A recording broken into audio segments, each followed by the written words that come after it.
Welcome to our channel. Today we how to enable Infura API keys for faster node access. Quick tutorial step by step clearly. To enable Infura API keys for faster node access, start by visiting the Infura website. Once there, click on the Sign Up button if you do not have an account. Fill in the required information to create an account. After signing up, log in to your Infura account. Once logged in, navigate to the dashboard.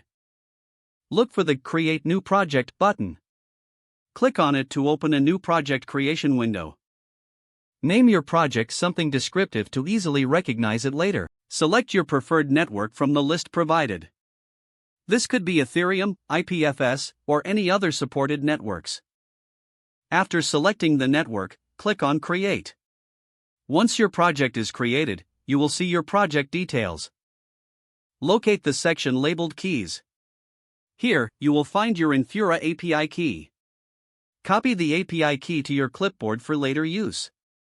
To test your API key, you can use a Postman client or curl. Make a request to the Infura endpoint using your API key. Check the response to ensure the key is functioning correctly. Congratulations, you have successfully enabled your Infura API keys for faster node access. If the page does not load, refresh the browser or try again in a private or incognito window. Make sure you are using the correct email address, then retype it carefully to avoid small typos. If your password is not accepted, use the reset option and create a new strong password you can remember.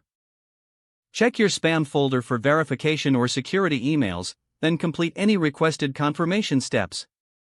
Enable two-factor authentication if available to improve account security and reduce unauthorized access risk. After signing in, review your profile details so your contact information and settings are accurate. If you see an error message, note it down and try again after restarting your device and internet connection. Log out when you finish, especially on shared devices, to keep your account and payment information secure. If the page does not load, refresh the browser or try again in a private or incognito window. Make sure you are using the correct email address, then retype it carefully to avoid small typos. If your password is not accepted, use the reset option and create a new strong password you can remember. Don't forget to like this video and subscribe to our channel for more step-by-step tech guides.